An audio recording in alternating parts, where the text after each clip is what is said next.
we stand, and you cannot have any doubt about where we are. Thank you very much.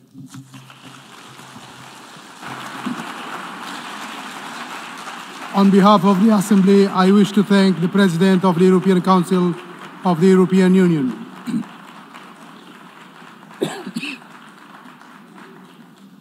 The Assembly will now hear an address by His Excellency Philip Isidore Mpango, Vice President of the United Republic of Tanzania.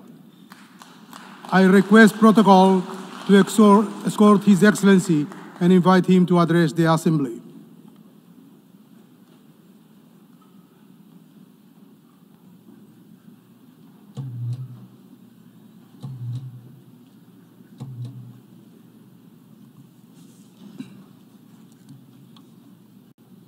Madam President, Excellencies, distinguished delegates, this year we gather at a historic moment when we are commemorating 80 years since the founding of the UN, but in a somber mood.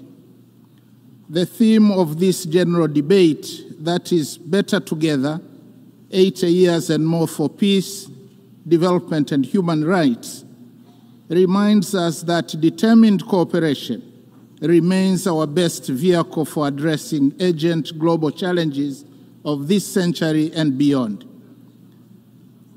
Yet, we are faced with chaos in the form of unilateralism with arrogance, barbaric wars, persistent poverty, injustice, pandemics, as well as an impending climate catastrophe. As we mark 80 years of the UN, we are called to rekindle the vision of its founders, anchored on two pillars. First, nations can overcome difficulties and accomplish more when they work together in solidarity. Second, peace is humanity's truest desire, which we must seek and pursue relentlessly on the basis of international law. By contrast, war is undesirable. It is a senseless path to resolving conflicts on which everybody loses, and its bitter fruits include unspeakable loss of innocent lives, too many orphans, widows, and refugees, as well as wanton destruction. Yet the United Nations Charter has guided us through many challenges over the past 80 years, reminding us to uphold peace, justice, cooperation, and dialogue to resolve conflicts. Today, as the world faces new tests, we must therefore hold firmly to these same principles, for it is only by respecting and living by the Charter that we can honor the past and build a safer and better future for all of us. Excellencies, the past 8 decades also remind us that change is the only constant in our world. The challenges of today are not the same as those of yesterday, nor will they be the same tomorrow. Thus, for the UN to remain relevant and is true to its noble mission, it must embrace change. Tanzania welcomes the UN 80 Reform Initiative unveiled in March this year, which seeks to enhance efficiency across the UN system and strengthening effectiveness. My country stresses the importance of upholding the principles of transparency, equity, and objectivity in the process, so as to renew trust and foster inclusive global governance. We thank the Secretary General for engaging member states in this endeavor. Nevertheless, Tanzania reiterates Africa's position on redressing the continent's underrepresentation in the Security Council and calls for admission of at least 2 permanent seats for Africa with veto power, as articulated by the Zuluini consensus. Tanzania also joined other countries of the Global South in demanding urgent and comprehensive reform of the global financial system. While we support the outcomes of the 4th International Conference on Financing for Development held in Seville, Spain this year, we renew the call for scaling up long-term concessional financing, revising sovereign credit rating frameworks, and rethinking debt sustainability assessments in order to unlock capital for investment in infrastructure, education, health, and climate adaptation. We reiterate our demand for increased voice and representation of Africa in the governance structures of the IMF and the World Bank. These noble demands have gone unheeded for a very long time and must be addressed now. Excellencies, SDGs remain our common plan for a better world. Yet, with only 5 years left before 2030, it has been established that over 80% of the targets are off track, with progress on more than half of the goals being weak and insufficient. The big elephant in the room, suffocating progress, is an estimated financing gap of $4 trillion per annum. Nevertheless, Tanzania remains committed and has made strides in implementing the 2030 agenda, with overall performance estimated at 60%. Examples include SDG 3, where maternal mortality declined from 750 deaths per 1,000 live births in 2000 to 104 in 2022. For SDG 6, access to clean and safe water increased in both rural and urban areas from 32% and 55% in 2000 to 79.9% and 94% respectively by 2024. On affordable clean energy, SDG 7, the number of villages connected to electricity increased from 8,587 in 2000 to 12,318 in 2024. Only 15 villages remain without electricity. However, significant challenges remain, especially on environmental sustainability, that is SDGs 13, 14, and 15. Going forward, we urge the international community to strengthen collective response to climate change, seizing the opportunity presented by COP30 in Belém, Brazil, prioritizing delivery on the pledges for climate action, including capitalization of the Loss and Damage Fund. We call for increased long-term concessional financing, technology transfer, and fairer trade terms to complement our zeal in domestic revenue mobilization, reversing capital flight, and pursuit of win-win partnerships in the exploitation of our natural resources. I am glad to inform the Assembly that in June 2025, we launched the Tanzania Vision 2050 that articulates our long-term development aspirations and dovetails quite well with the SDGs agenda. Excellencies, peace is not a bonus.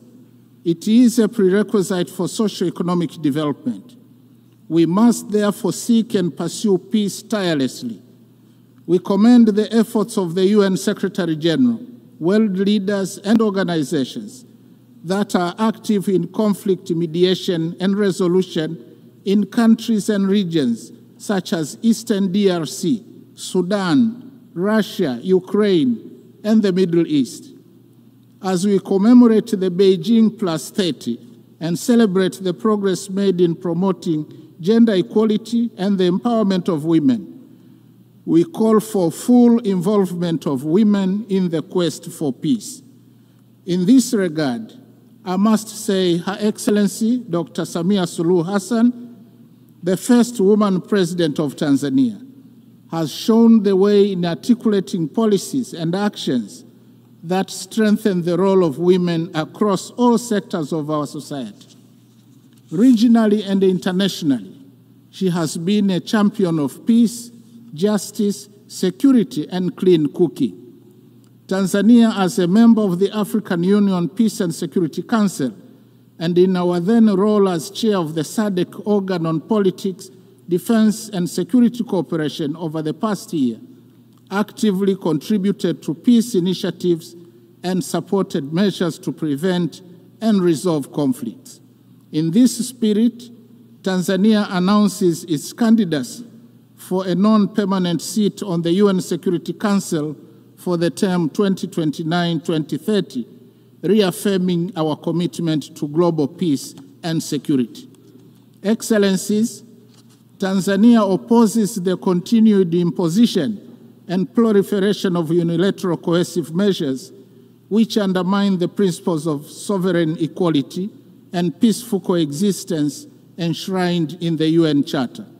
Such measures, often applied without mandate of the Security Council, represent a form of economic aggression that disproportionately harms innocent civilians by depriving them of essential needs such as food, medicines, and capital goods. In this context, Tanzania reiterates its principled solidarity with nations, including Zimbabwe and Cuba, and the peoples who continue to endure the adverse effects of the long-standing economic embargo and sanctions. We stress that these embargoes and sanctions contravene international law. Similarly, Tanzania stands in solidarity with the people of Palestine and Sahrawi, who continue to be denied the fundamental rights of freedom, sovereignty, and self-determination. Tanzania also strongly condemns all forms of terrorism carried out within or across national borders. Madam President, Excellencies, and distinguished delegates, in his last speech to the United Nations General Assembly prior to retirement in 1985, Mwalimu Julius Nyerere, the founding president of my country, articulated the principle that, and I quote, "To be silent when we see danger, to refrain from attacking policies which are seen as contrary to the interests of peace and justice, to do these things would be to surrender our freedom and our dignity. That we shall never do." End of quote.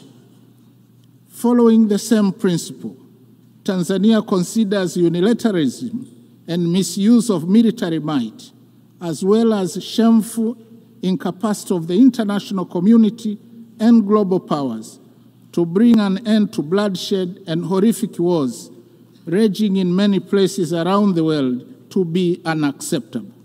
Similarly, Tanzania condemns the resurging use of the law of the jungle as a means of resolving conflicts, as well as committing atrocities that cast shame on the whole of humanity, particularly extreme violence against children, women, the sick, and the elderly in conflict situations, as well as imperial attitudes, including that of regarding Africa as a free mine to be exploited and ample land to be plundered. The hypocrisy and scandal of international companies, some of which are state-sponsored, to continue to prosper from the exploitation of Africa's natural wealth while causing or supporting conflicts should be brought to an end now. Instead, Africa needs win-win partnerships in the exploitation of our natural wealth. Tanzania also reminds the international community that increased military spending on research and manufacture of weapons for money is tragic and morally wrong. It obstructs the quest for peace in the world and takes away an enormous amount of resources that could have been used to propel sustainable development and prosperity for all humanity. I thank you.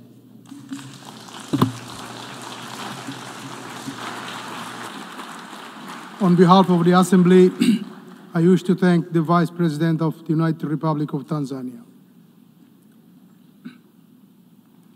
The Assembly will now hear an address by Her Excellency 𝒓𝒊𝒈𝒉𝒕, Vice President of the Republic of Uganda.